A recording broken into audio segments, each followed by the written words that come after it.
Bon, bonjour et bonne fête à tout le monde. Je vous jure que je ne savais même pas qu'aujourd'hui était 23 décembre, tellement on est surchargé par le travail.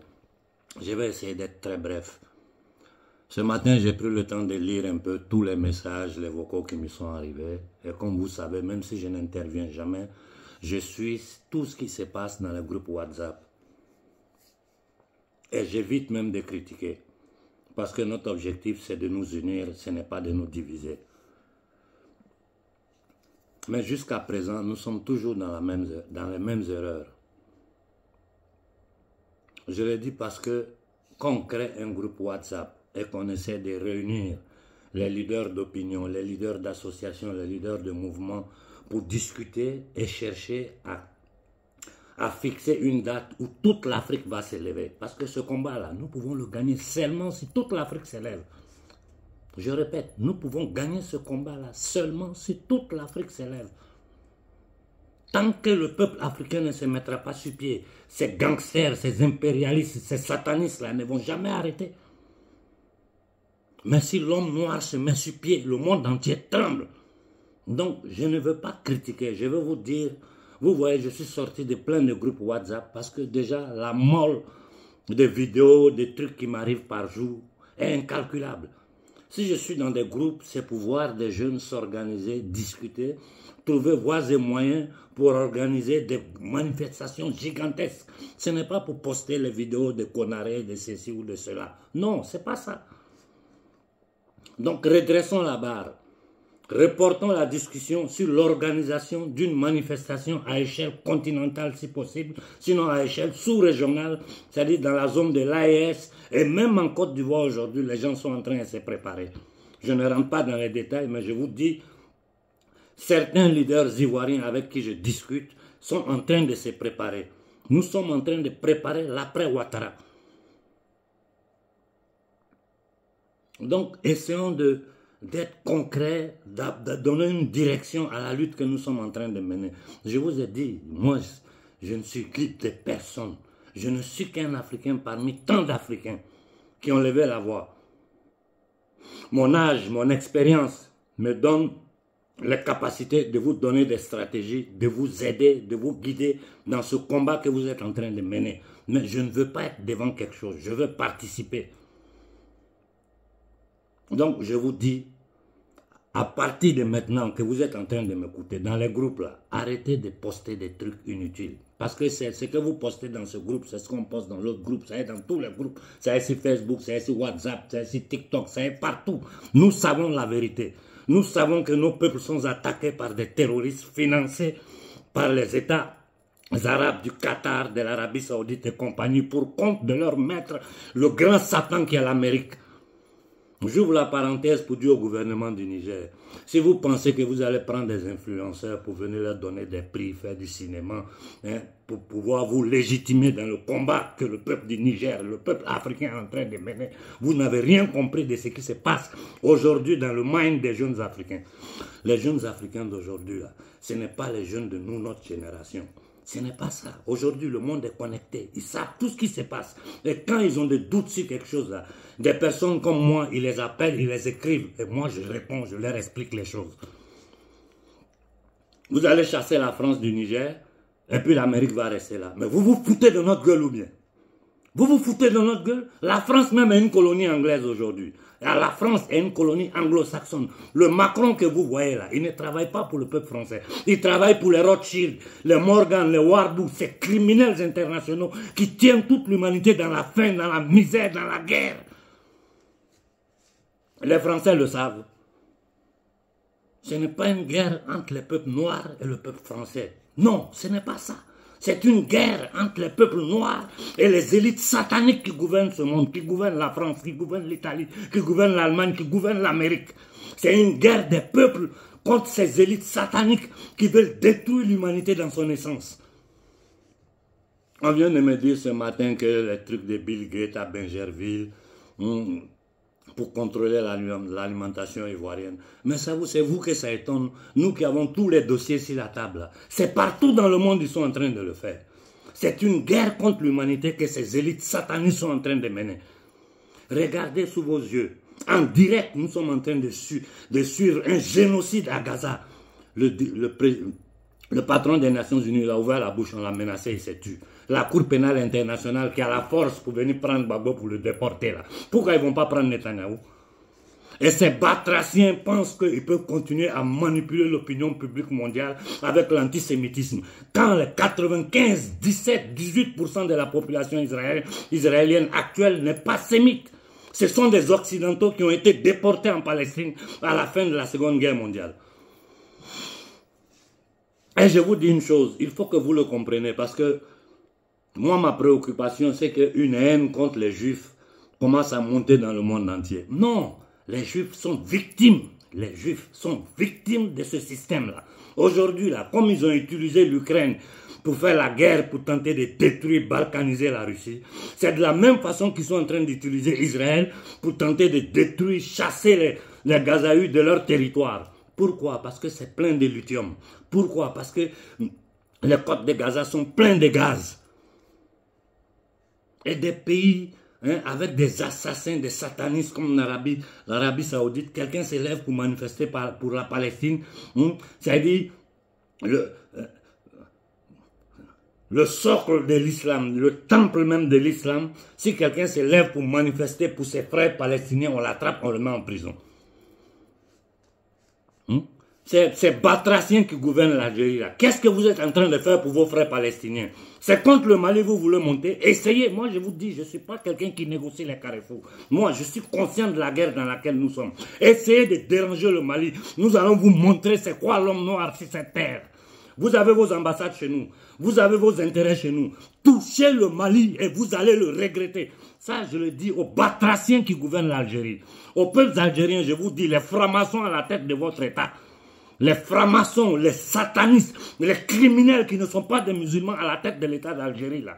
Ils sont en train de tenter de créer des difficultés au gouvernement malien, au pays d'Afrique noire, pour les intérêts du grand Satan, l'Amérique. Pour les intérêts des batraciens qui gouvernent l'Union européenne. Essayez, vous allez voir de quoi nous sommes capables aujourd'hui, nous Africains.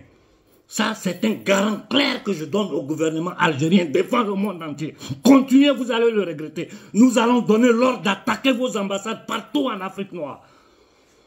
C'est quoi ça? On est sur le même continent. Nous sommes des frères. Nous sommes tous dans cette même condition d'esclavage imposée par ces usuriers, ces criminels internationaux. Et vous, des batraciens comme ça, le peuple algérien vous fait arriver au pouvoir. Vous travaillez contre votre peuple. Vous travaillez contre les peuples africains. Vous n'êtes même pas capable de prendre des décisions claires contre ce qui est en train de se passer en Palestine. Minable. Je voulais, si je prenais la parole, c'était pour parler du Congo à toute l'Afrique. Parce que je me rends compte que les Africains ne savent pas exactement ce qui se passe au Congo. Depuis l'assassinat de Lumumba, où Lumumba a fait l'erreur, quand Kwame Nkrumah lui a demandé de passer à la base militaire des Ghanéens pour prendre un hélicoptère pour arriver à son fief. L'erreur politique que Lumumba a fait, c'était de vouloir faire 2000 km en voiture et s'arrêter dans chaque région pour parler au peuple. Les gens l'ont repéré, c'est comme ça ils ont arrêté Lumumba, c'est comme ça ils l'ont tué. Je vais revenir en détail sur l'histoire du Congo et le complot qu'ils sont en train de monter contre le Congo. Je vais revenir en détail. C'était ça mon objectif. C'est-à-dire, j'étais là, j'étudiais les dossiers. C'était pour vous parler du Congo de fond en comble. Mais je reviendrai là-dessus. J'ai dit qu'il est temps que des personnages comme Moumbak et Valentin prennent la parole, qu'ils sortent de leur silence. Parce qu'aujourd'hui, là, le Congo a besoin d'eux. Et j'ai dit pour le moment, là, j'ai dit à Tshisekedi, si toi, Tshisekedi, demain matin, tu changes de posture, moi, Konaré, je serai le premier à te soutenir. Je répète, si toi, Tshisekedi, demain matin, tu changes de régime, tu commences à travailler pour le peuple congolais, moi, je serai le premier à te supporter. Mais je sais que c'est très difficile pour toi, parce que ils ont tout ton dossier, ils peuvent te casser quand ils veulent. Tout ce que nous te demandons pour le moment, c'est de maintenir l'intégrité territoriale du Congo pendant que nous nous organisons. Il faut maintenir l'intégrité territoriale du Congo pendant que nous nous organisons. Comme nous avons fait au Mali, aujourd'hui le Mali a repris contrôle de son territoire. Ton rôle aujourd'hui, si tu veux sortir par la grande porte, si tu veux qu'un demain les Africains puissent dire « Ah, ce monsieur-là, il a fait ce qu'il peut », c'est maintenir l'intégrité territoriale du Congo. Et j'ai dit à des personnages comme Moubaké Valentin, il est temps que vous vous remettez sur pied. Je sais combien de fois ils ont tenté de vous assassiner. On est au courant de tout. Je sais tous les assassinements, les empoisonnements qu'ils ont tenté de vous faire. Nous savons tout ce que vous subissez comme le grand frère Prosper. Je vous dis, nous sommes à un moment de l'histoire aujourd'hui où si l'homme noir se laisse piétiner, si l'humanité africaine laisse ces bandits internationaux, ces gangsters, ces assassins, ces usuriers, ces satanistes, ces adorateurs de Baal, de Moloch, maintenir l'Afrique dans ces conditions-là, nous serons responsables de notre souffrance, de notre misère. Quant à ce petit voyou, fils de criminels du Togo, vous pensez que vos petits activistes là qui écrivent des posts sur nous pour essayer de nous attaquer, qu'une personne comme moi, ça peut me déranger? Vous pensez que vous pouvez me déranger? Quand les gens me les envoient à Géry, si vous étiez dans les conditions que moi je suis là, vous allez même oublier que vous êtes africain. Dans ce combat, je ne gagne rien. C'est mon argent, je mets dedans. Et je le dis ici publiquement. Si vous arrivez à vous organiser au Mali, au Burkina et au Niger, moi je suis prêt à financer le combat. Je n'ai rien, hein, mais je suis prêt à m'enlever ce qui me sert à moi pour vous envoyer pour mener ce combat-là. Et je le fais depuis longtemps, même si je ne dis jamais rien en public. Non, je ne peux plus donner mon argent et ça va dans le vide, tu ne sais même pas à quoi ça sert. Ça coûte quoi que des jeunes conscients que vous êtes, au lieu de rester là à écouter ces stars du panafricanisme qui se baladent, qui se font du pognon, qui sont agents de tel côté ou de tel côté, ceux qui travaillent avec la Russie sont nos amis. Même si certains parmi eux me font vomir, mais tous ceux qui travaillent avec la Russie, je les considère comme nos amis. Parce qu'aujourd'hui, nous avons une seule chance, c'est le parapluie russe. Et nous devons en profiter pendant que Poutine est au pouvoir. Pendant que la Russie de Poutine est à nos côtés. Nous et la Russie, nous sommes dans les mêmes conditions. La Russie est en train de lutter pour son intégrité territoriale. La Russie est en train de lutter pour son autodétermination. La Russie est en train de lutter pour sa culture, pour sa spiritualité. La Russie est en train de lutter pour sa survie. Et c'est le même combat que nous menons. La différence entre nous et les Russes, c'est que la Russie est une puissance nucléaire, est une puissance économique. Nous, on n'a rien. Nous, on n'a rien. On est des pauvres Africains mis en esclavage depuis 600 ans et gouvernés à la fin de la Seconde Guerre mondiale par des nègres de salon, des minables, des lobotomisés, qui ne pensent qu'à leurs intérêts personnels, à leurs privilèges, pendant que le 99% du peuple africain est dans la misère, dans la faim. Nos enfants meurent dans le désert, des fosses communes. On enferme les Africains qui arrivent à les bâtons dans des camps de concentration, en Italie, en Albanie, en France, en Allemagne, partout. Ça suffit comme ça. Ça suffit.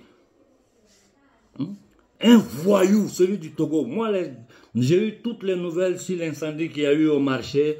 J'ai toute ma solidarité à nos mamans, à nos soeurs, qui sont raquettées par la police. Des mères, on appelle mères, des voyous, on les appelle des mères. Vous voulez taxer des gens qui vivent dans une économie informelle où il n'y a rien de concret. Le Togo est dans la misère. Celui qui a tué le rêve du Togo, c'est son fils qui est au pouvoir. Après 50 ans de dictature et des batraciens viennent vouloir nous attaquer, nous. Je vous dis à la jeunesse africaine, si c'est moi ils attaquent, ne répondez même pas. Ayez honte. Si vous êtes des indignes, des nègres, des esclaves, pour un bout de pain qui sont prêts à trahir le peuple pour pouvoir manger, au lieu de se mettre aux côtés du peuple pour combattre, pour libérer notre peuple, non. Vous préférez soutenir des gouvernements, des dictatures, des batraciens, des minables, des indignes qui ne sont même pas conscients de leur état, des nègres. Nous sommes les plus riches de cette planète-là. L'Afrique est le continent le plus riche.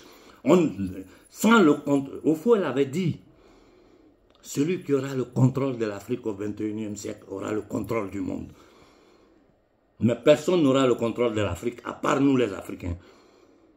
Quiconque va s'approcher de nous, il va s'approcher de nous pour traiter, pour négocier égal à égal. Et je dis à nos frères français, restez assis dans vos privilèges, dans votre beurre, pendant que vos gouvernements, ces voyous que vous appelez Parlement, c'est-à-dire ce Parlement franc-maçon de France là, et tous les délinquants que vous appelez classe dirigeante française, sont en train de mettre à risque, je dis bien à risque, l'intégrité de la France. Parce que si la France sort de l'Afrique, vous allez mourir de faim. Vous le savez. Vous le savez très bien. Donc vous avez des responsabilités à prendre vis-à-vis du gouvernement Rothschild piloté par ce petit dépravé de Macron.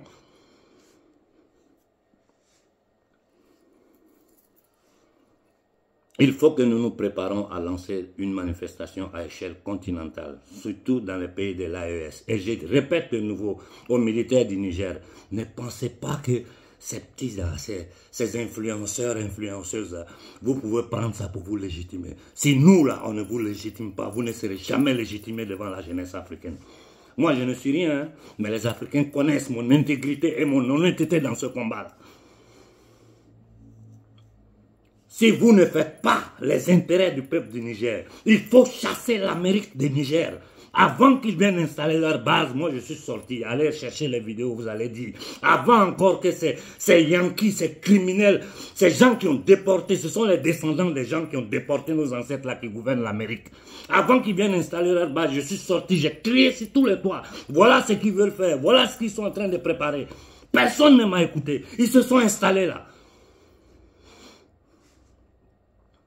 Vous avez peur de quoi? Si vous avez peur, dégagez. On a eu des hommes comme Sankara qui n'ont pas eu peur, il y a 30 ans de cela. Au moment où toute l'Afrique était dans le noir, ne savait rien, qui se sont levés contre le système. Ils l'ont tué par la main d'un autre Africain. Modibo Keïta, il a subi le même sort par la main d'un autre Africain. Kwame Nkrumah a subi un coup d'État. Lumumba a été assassiné.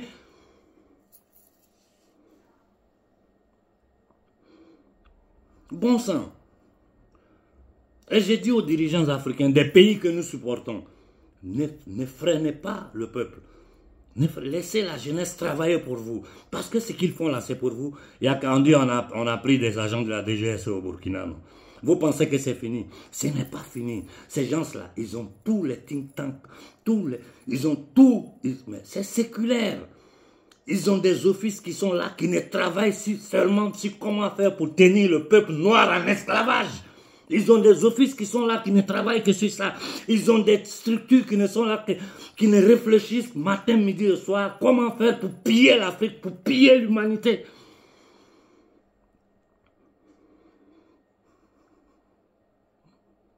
Assisi, on l'a révolté en Égypte. S'il tente, je dis aux peuples égyptiens, si Assisi tente d'ouvrir la frontière pour faire déporter les Palestiniens, levez-vous contre lui. Vous savez très bien que votre pays, l'armée égyptienne, est financée par les Américains. Vous savez très bien que Assisi est un homme des Américains. Tu as chassé les frères musulmans, c'est pour venir travailler pour les Américains. Les gens nous disent non, c'est la guerre contre Hamas. Mais Hamas n'est pas à Gaza. Le patron d'Hamas est au Qatar. Hamas est dans les pays d'Amérique latine. Hamas est en Égypte. Et puis Hamas, ce n'est pas un bloc monolithique. À l'intérieur d'Hamas, il y a eu une scission. Une partie d'Hamas s'est séparée pour rejoindre la résistance palestinaise. Et l'autre partie d'Hamas, qui fait partie, c'est-à-dire qui est contrôlée par les frères musulmans, qui veulent installer un califat mondial. La chose paradoxale, c'est quoi? Les frères musulmans, un jour je vais vous raconter l'histoire du fondateur des frères musulmans. Mais les frères musulmans disent qu'ils veulent créer un califat mondial. Et cependant, nous savons tous que les frères musulmans, c'est la maçonnerie ismaélite attachée à la maçonnerie anglo-saxonne. C'est-à-dire, ils se foutent de la gueule des peuples du monde, quoi. Ils se foutent de la gueule des peuples du monde. Mais ça, c'est pas ça qui est important pour le moment. Ce qui est important pour nous, Africains, c'est de savoir, de pouvoir, de trouver voies et moyens pour nous organiser. Sortez des amusements, sortez des bêtises de Facebook. Que chaque Africain soit conscient, soit leader de sa destinée, soit leader de son futur. Parce qu'ils ne vont pas arrêter. La seule chose qu'ils peuvent regarder en Iran, ils ont pris l'ambassade des États-Unis. Jusqu'à aujourd'hui, les Américains n'ont plus mis pied là-bas. Et aujourd'hui, pendant qu'on est là, vu que dans le monde africain, on n'en parle pas, tous les bateaux de guerre sont dans la mer Rouge. Les Yéménites sont en train de se révolter. Nous risquons un conflit global. Ils disent que la plus grande démocratie du monde, du Moyen-Orient qu'est Israël, et on voit un délinquant, un criminel, un assassin, un fasciste, un nazi comme Netanyahou, qui cite Isaïe dans son discours, mais il se fout de la gueule des gens.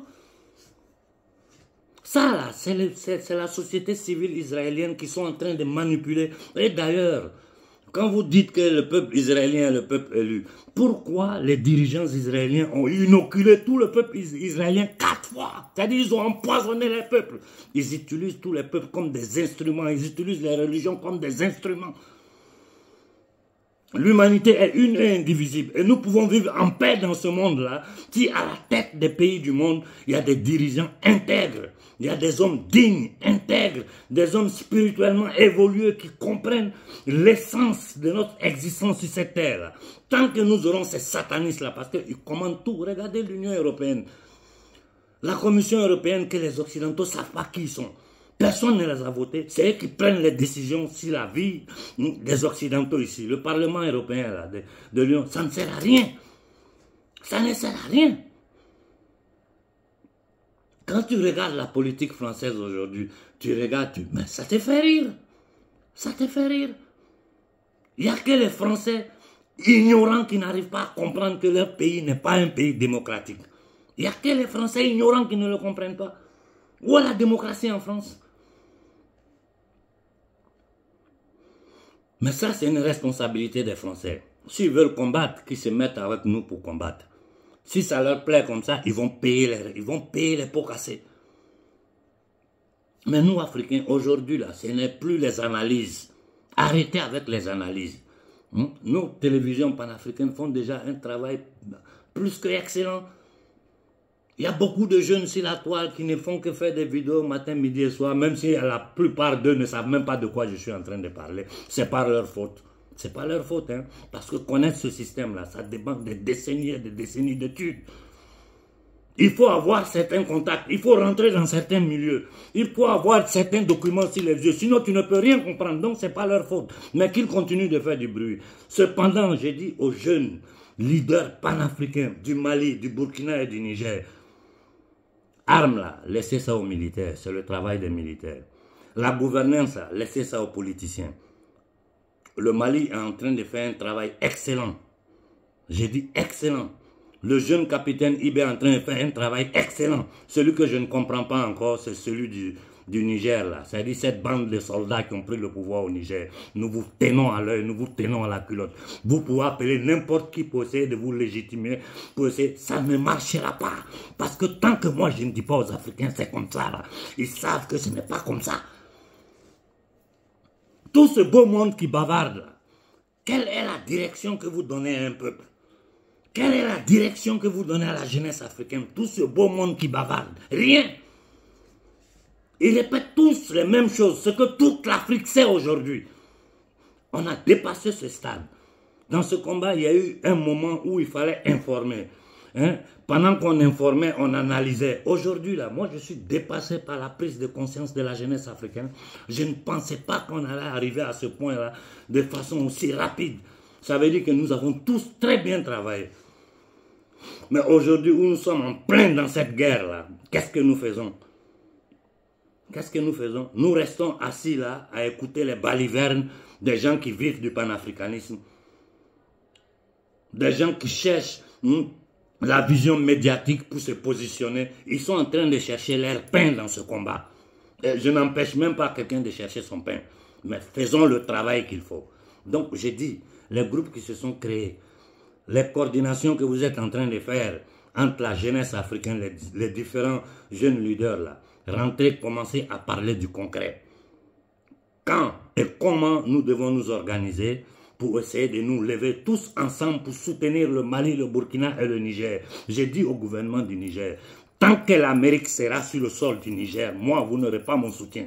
Et tant que l'Amérique sera sur le sol du Niger, ça veut dire que vous mentez à votre peuple. Vous êtes en train de mentir. Vous mentez aux Nigériens. Le grand Satan est sur notre territoire et vous dites que vous avez chassé la France. Quand aujourd'hui tout le monde, tous ceux qui savent comment ce monde est gouverné, savent que la France est une colonie américaine. anglo-saxon pour dire ces États, cette talatocratie anglaise et américaine. La guerre en Palestine, là, c'est pas le peuple israélien qui le fait. C'est la guerre des élites sataniques qui gouvernent ce monde-là contre le peuple palestinien. Voilà pourquoi j'ai dit les Israéliens, ne les en voulez pas. Ils sont victimes autant que nous. Allez voir qui est le père de Netanyahou et son histoire. Étudiez un peu l'histoire de la création d'Israël, qui était Ben Gurion, qui était Theodore Herzl, pour comprendre beaucoup de choses. Comment ces gangsters internationaux ont fait pour infiltrer tout l'Occident, placer leurs hommes, c'est-à-dire des satanistes, c'est une religion. Ce sont des satanistes, des adorateurs de Baal, des gens qui font des sacrifices d'enfants. Des pédophiles. Ici en Occident, ils sont en train de détruire totalement la jeunesse occidentale avec ces histoires de LGBTQ. Mais tout ça, c'est la faute des peuples occidentaux aussi. Parce que Mais quand vous voyez les politiciens occidentaux, le premier ministre, le chancelier allemand, Macron, celui de l'Italie, vous pensez que quoi? Ils ne sont pas différents des nègres de salon que nous avons. C'est-à-dire, ils sont l'étage supérieur. Mais le même mal que nos gouvernants nous font là, c'est ce même mal-là qu'ils sont en train de faire ici à leur propre peuple. Ils ont tenté de tuer leur peuple ici. Fermer l'Europe, tenir les gens à la maison pendant 3 ans de terreur. Quand je me suis levé contre ça ici en Occident, ils m'ont envoyé la police à la maison. Aujourd'hui, ces saletés là, ces poisons, ils sont en train de les jeter. C'est-à-dire c'est des milliards d'euros qu'ils sont en train de mettre à la poubelle parce que ici, personne ne s'est fait plus inoculer. Je vais m'arrêter là pour ce matin. J'ai fait 26 minutes. J'ai dit seulement à la jeunesse. Je ne peux pas vous citer tous. Je suis tous les travaux que vous faites. Vous avez toute ma confiance. Tout ce que je vous dis, d'ici quelques semaines, au maximum, arriver à créer un noyau au Burkina, au Mali et au Niger. À nos frères du Sénégal, la situation du Sénégal est très grave. Vous avez commis une erreur de départ. Quand je disais ne vous arrêtez pas, personne ne m'a écouté. Ça nous a coûté des vies humaines, ça nous coûte toutes ces souffrances, tout ce que Sonko est en train de subir là. C'est parce que vous ne m'avez pas écouté. J'ai dit à la classe dirigeante sénégalaise, au marabout sénégalais, vous êtes une honte pour l'humanité noire, vous êtes une honte, vous êtes des minables, des truands, des escrocs. En Côte d'Ivoire, tu regardes, ne pensez pas que les Ivoiriens dorment, les Ivoiriens ne dorment pas et ils n'ont pas peur. C'est le moment qui n'est pas encore arrivé. Nous y travaillons. Ouattara va partir avec la mort si on ne traîne pas son corps dans les rues d'Abidjan. Et l'espion du Mossad qui est à côté de lui, de la DGSE, qui est cette femme-là, voleuse, escroc, qui s'est baladée dans toute l'Afrique, des bongos à Oufoué. Mais c'est du n'importe quoi. Hein? Ce petit voyou de la Guinée là aussi, on lui a mis un agent de la DGSE au-dessus, il va faire enfant avec. Tu le regardes même, tu sens aujourd'hui qu'il a peur parce qu'il se sent en danger. Le général guinéen, comment il s'appelle, Camara, on l'appelle Idi Amin, je sais pas. Tout cela, on vous tient à l'œil. On vous tient à l'œil. Vous n'allez pas travailler pour vos intérêts batraciens contre notre peuple. Vous n'avez pas honte. Vous êtes assis dans de gros salons en Afrique, vous voyagez, vous avez des maisons, de l'argent caché dans les banques, pendant que votre peuple est dans la souffrance. L'homme noir est le plus misérable de cette planète-là. Quand on dit le jardin d'Éden, c'est l'Afrique. Nous sommes nés dans un paradis.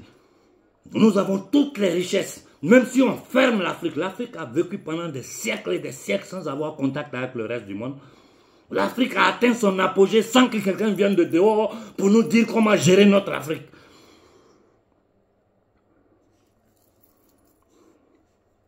Ça suffit comme ça. Organisez-vous, jeunesse africaine. Moi, je suis vos travaux. Organisez-vous. Je n'interviens pas souvent pour ne pas vous déranger dans vos discussions. Mais je vous dis, il y a une direction. Il y a une seule direction à prendre. Toute la discussion, tout ce que vous faites doit être axé sur une seule chose. Vous organisez pour que l'Afrique s'élève. Sur tous les pays de l'AES.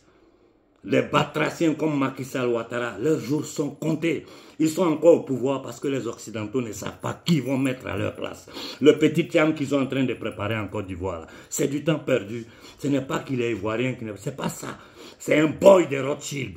Ces gars-là, on ne va plus jamais permettre qu'ils s'asseyent ici l'Afrique pour permettre à ces usuriers, ces criminels internationaux de piller et tenir notre peuple dans la pauvreté et l'humiliation. Ça ne va plus se passer. Je vous avais dit la même chose du vaurien de Nasra et du petit voyou, du petit débit au Tchad. C'est Talon qui vient d'une famille de vendeurs d'esclaves. Talon, c'est un descendant de vendeurs d'esclaves, des Noirs qui vendaient nos frères. Le petit est adamant, un petit maudit, fils d'un assassin. Plus de 50 ans, ils tiennent le peuple togolais dans ces conditions-là. Si le Mali, le Burkina, le Niger arrivent à s'élever, toute l'Afrique va s'élever. Et je dis à nos frères du Congo, prenez conscience du danger qui menace le Congo. Si le Congo pète, toute la région des Grands Lacs vont péter. Il faut neutraliser à tout. J'ai aimé beaucoup le discours de Tshisekedi Kagame. Il faut neutraliser Kagame par tous les moyens. Neutraliser Kagame, c'est neutraliser la CIA. Chasser les bases américaines du Niger, c'est chasser la CIA du Niger. Tous les assassinats de ce monde ont été pilotés par la CIA, le MI6 et la DGS française. Tous nos leaders ont été tués par ces gens-là. Tous les leaders arabes ont été tués par ces gens. Même en Israël, ceux qui ont tenté d'envoyer la paix entre Israéliens et Palestiniens, ils ont été assassinés.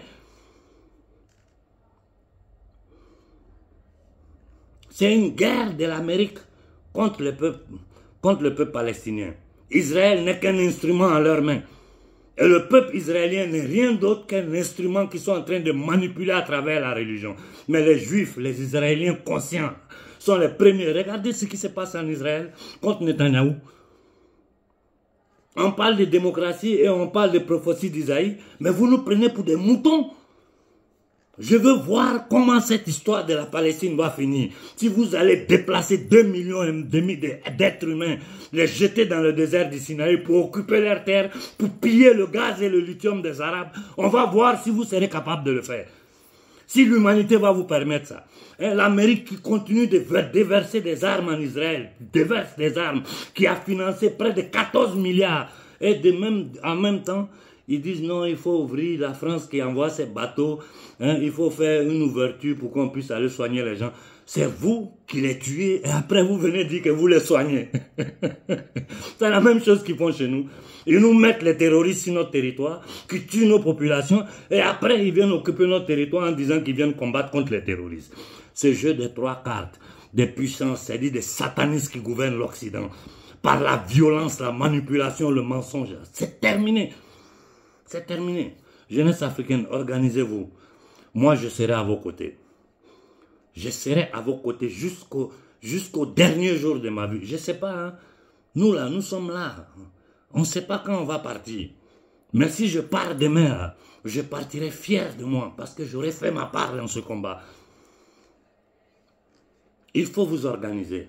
Il faut s'organiser parce que 2024 sera chaud. Je viens de rentrer de voyage.